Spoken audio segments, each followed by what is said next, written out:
Shalom, shalom. Call halal, Yahweh, Ba'ashim Yahushua, Ba'ashim Kakatash.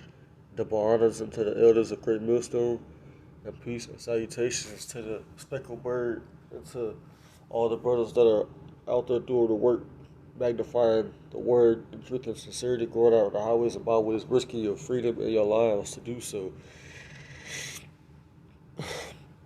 And this is like a part two to what is your garment video, because I did a part one. I didn't have time to finish, the rest of the video because I had to basically go to work. And yeah, we're gonna get back into it, you know, because you got certain camps that push that if you don't have fringes on, you're gonna be put to death. And I know I brought out certain scriptures like Revelation 16 and 15, Isaiah 52 and verse 1. What else I bring out? Uh, I brought out other various scriptures to go along with that, but I'm gonna bring out, Baruch. Was that Baruch 5? Was that Baruch 5:1? Right? Because you're not gonna be saved based off if you have fringes on or not. Your garment represents the wisdom and knowledge and understanding of the scriptures. That's your garment. Baruch, I think it's Baruch 5:1. Yep, it says, "Put off, O Jerusalem, the garment of mourning and affliction." It says, "Put on the comeliness of the glory that cometh from Yahweh, Hashem Yahushua, forever." You see this? It says, "Put off, O Jerusalem, the garment of mourning." Now, there's no such thing as an actual garment of mourning, right? Well, when there's accounts in the scriptures where, in the ancient times where we would fast, like if somebody died or something, like a righteous Israelite died or something, and we would put on sackcloth, but this is not what it's talking about. This is talking about coming out of the, basically, coming out of that low estate, awakening, to our heritage, because what's the comeliness? Comely basically means beauty and the glory. What's going to come, to us, the kingdom of heaven, But it starts with us awakening to the truth, us understanding who we are, us coming back to Yahweh Shemashah, us following what He told us to do, you know. That's how we put off the garment of mourning and affliction, because we're in a state of mourning and affliction right now, you know, pursuant to the curses of Deuteronomy 28. Because right now, we're the lowest, out of all nations. We've been scattered throughout the four corners of the earth. You know, we don't we don't inherit anything. We don't have any land. We don't have a nationality as a people. We're treated like less than nothing. But that's what it's talking about. It says, verse 2, it says, "Cast about thee a double garment of righteousness which cometh from Yahweh Shemel Shai, and set a diadem on thine head of the glory of the everlasting." You see that? And a diadem or a diadem, however way you see it, it's a crown, right? And that double garment, like I said, it starts with this wisdom and knowledge, and it's going to go into the kingdom. Because it's, the laws and commandments is gonna be written in our inward parts. We're not gonna go off. We're gonna be perfectly righteous. You know, but I want to get other scriptures too. I think it's in Job. Put on. I forgot where it was at, but I know it's in Job.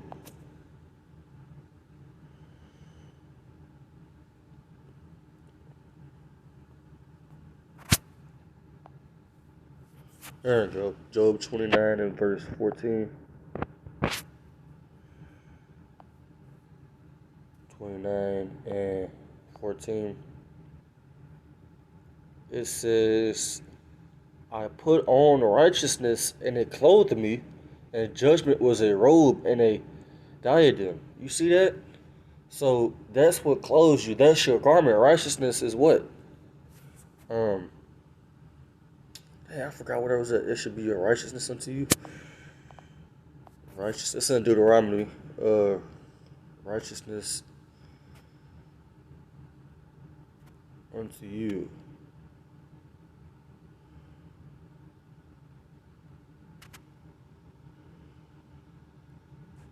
Deuteronomy 6 and 25. And I had a feeling it was in Deuteronomy chapter 6. But this is what it's talking about. Alright? It says Deuteronomy chapter 6 and verse 25. And it shall be our righteousness if we observe to do all these commandments before Yahweh Shema Shah, our God, as he hath commanded us. And that's what it was talking about in the book of Job. You know?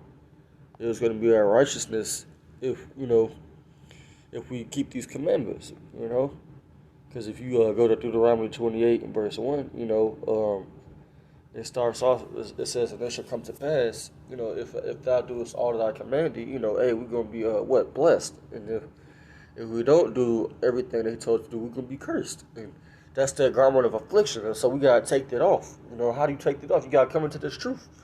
You got to, eat up this book, study. Acquire wisdom and knowledge. But how do you seek out wisdom and knowledge? Yahweh Shah has prophets set up on the earth out there teaching, preferably great millstone that has the 100% truth. Right? It says, I put on righteousness and it clothed me, and my judgment was as a robe and a diadem.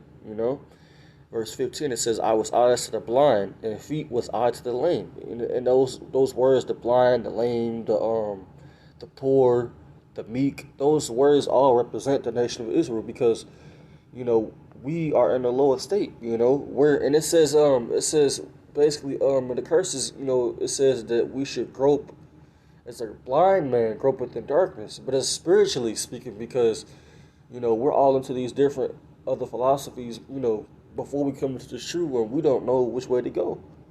And 2/3 at the end of the day, they're going to be like that until destruction happens.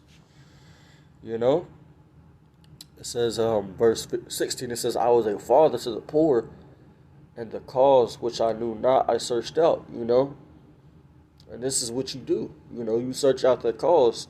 Why we at the bottom, why we last hired, first fired, why are we called black, African American, Negroes, colored, spics, wetbacks, savages. Because the so-called blacks, so-called Hispanics, and so-called Native Americans, we're the Lord's chosen people. We're the Israelites. So it's not a thing of an outward appearance. As far as whether or not you're going to be saved or not. That's not what it comes down to. It comes down to your spirit. What is your spirit like? What is your inward man like? Do you have faith? Do you actually believe everything that is written, or are you questioning things in your head? Because the Lord knoweth our thoughts. He knows. He knows whether or not you in this thing for different reasons, like ulterior motives. Like if you in this truth, or you trying to claim you're in the truth, but you doing other things behind the scenes, right? This is Hebrews chapter 11 and verse 6. It says, but without faith it is impossible to please him. For he that cometh to Yahweh Bashim Shai must believe that he is, and that he is a rewarder of them that diligently seek him. Right? So, hey, see, if you don't have faith, then faith is what? Hebrews 11 and verse 1. It says, now faith is the substance of things hoped for, the evidence of things not seen. So, right, if we can't see the Most High. Yahweh, that's the Most High's name, Yahweh. We can't see the Savior's name. The Savior, Yahweh Shah. They up in the third heaven. We can't see them. And there's angels all around us, but we can't see them either. But the Lord can manifest them unto you, because the Lord can do anything. But you see that, hey, that's what it's going to take to please Yahweh Shah. You got to be able to go through trials and tribulations and trust in him, because basically faith goes into trust, and hoping in something that you hope. You can't see hope. You can't see trust. It's just something that you got to have instilled within you to be able to move forward, without going backwards or doubting, I'm going to get to, I believe it's Sirach chapter 6, right? Because the scriptures refer to your garment, in many different scriptures as, righteousness. Let's go to Ephesians chapter 6, right? Because this represents, your garment too. It says, Ephesians chapter 6, verse 13, it says, wherefore take unto you the whole armor of Yahweh Shai, that you may be able to withstand in an evil day, and having done all to stand. See that it says, stand therefore, having your loins girt about with truth, and having on the breastplate of righteousness. It says, and your feet shod with the preparation of the gospel of peace, and above all taking the shield of faith, wherewith you should be able to quench all the fiery darts of the wicked, and take the helmet of salvation and the sword of the Spirit, which is the word of Yahweh. You see that? So all these things are spiritually speaking. Spiritually, it's a spiritual meaning. It's not literal, you know. I just, read what the definition of faith was. It is a shield, because if you have faith, if you just believe, if you trust, nothing physical, an actual shield is not gonna stop you from, or it's not gonna help you in a time of tribulation, right? And then if you don't trust, you're not gonna call on the name of the Lord when you're in a time of trouble. You're just gonna rely on something physical, and then you're gonna end up, in a situation you don't want to be in, So I'm gonna get this in I think it's Sirach, like I said, Sirach 6. Try to find it.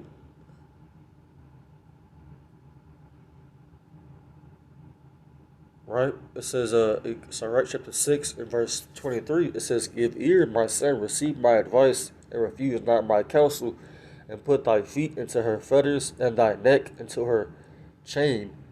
It says, and bow down thy shoulder, and bear her, and be not grieved with her bonds. You see that? So, is this literal? Is this literally saying, put your feet into some fetters and your neck into a chain? No, this is spiritually speaking, right? This is heavy wisdom and knowledge, man. That's gonna try you, man. The Lord ain't gonna give you this wisdom and knowledge and not throw no trials your way, man. You're gonna have to go through a lot of stuff, mentally, physically, with family members, people that you know in the world. The Lord putting the spirit on these people that you work with, to try your faith and to see what you're gonna do when it comes down to it, And it says in verse 21, it says, she will lie upon him as a mighty stone of trial, and he will cast her from him ere it be long, You see that? And basically, and that's a part of bearing your cross. It says, bow down thy shoulder and bear her, and be not grieved with her bonds, right? Because this wisdom and knowledge, once you have it, man, hey, you're responsible, man. You're responsible for spreading the Lord's word. If you a man, of course, because women ain't supposed to preach or teach, out on the highways and byways or make lessons. But if you a man and you got this wisdom and knowledge, that's what you are required to do. And you're responsible. You held accountable. It says, verse 29, it says, then shall her fetters be as a strong defense for thee, and her chains as a robe of glory. It says, verse 30, it says, for there is a golden ornament upon her, and her bands are as a purple lace. Verse 31, it says, thou shalt put her on as a robe of honor, and shall put her about thee as a crown of joy. Right? Because, at the end of the day, if you don't allow this wisdom and knowledge to get old to you, or you don't get, tired of it, which, hey, like I said, the Lord's going to try you, man. Pursuant to, this in the same book, Sirach chapter 2, man, if thou comest to serve the Lord, prepare thyself for temptation. I know I've said certain things that don't have nothing to do with this lesson, really, but, the point of this lesson is to, basically bring out what is your garment, right? And it's a spiritual garment, like the scripture said. That's spiritual. That's not going to actually get you into the kingdom if you have on a nice robe. That's not what I was talking about. I was talking about, it says she should be a robe of honor. What is the she talking about? Because clothes don't have a gender. You see what I'm saying? It's talking about this wisdom and knowledge. And I'm going to get probably a couple more scriptures that I'm going to close out. I think it's in this chapter.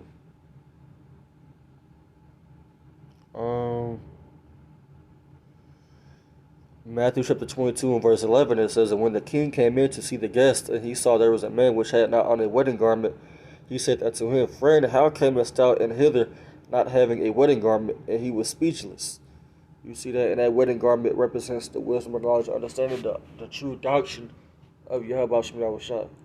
I didn't read the whole thing, because this is talking about the marriage, And that king, which is Yahweh Shai, this is going to be at the end when he comes back, man. If you don't have the true doctrine of Yahweh Shai, you don't, and more importantly, if you don't have the faith, because that's how you are saved, you know? We get this in Ephesians chapter 2, and then I'm going to close out. I think it's verse 8. It says, "For by grace are you saved through faith, and that not of yourselves. It is the gift of Yahweh Shai, not of works, lest any man should boast." You see that? So brothers need to stop saying that, man. If you don't have on fringes, you're going to be put to death. You need to stop saying it, man. I'm pretty sure these brothers, man, that's bringing this stuff out, Sakari, I believe it's called, Watchmen for Israel. I've heard them say on the videos, too, if you don't have your fringes when the Lord come back, your literal fringes on a t-shirt, you're going to be put to death. That's posting, man. That's not what's going to get you saved. You got a lot of brothers that wear these fringes, but they doing wicked stuff. Or you got brothers that have the wisdom and knowledge and they wearing their fringes, but they're not out doing the work. They're not making lessons. They're not teaching our people. They're not trying to wake up the elect, because that's what it's all about, the elect at the end of the day. So it's by grace and by faith that we are saved, man. Grace is having mercy on somebody, man. That's what we need. And that's said our righteousness, and what I read what our righteousness is keeping the commandments, basically. But, it's solely based off of, your faith, man. If you don't have faith, and grace, man, like it says, that's what we saved off of. Not according to the law, but by grace and faith, even though we have to keep the law. But I'm going to end off on that one. I hope this was a good edifying lesson, to the sheep that hear this. And if you newcomers that see this, this is what your garment is, the wisdom, knowledge, understanding of the scriptures. I'm going to end it off on that. Call Allah, Yahweh Bashem Shah, Bashem Kakadash, a double honors to the elders, a great millstone, peace and salutations to the speckled bird, to all the Israelites that live like the heathen nations, and to all the brothers that are out there magnifying and exalting the name of Yahweh Bashem Shah, and waking up the elect in these latter days. Shalom.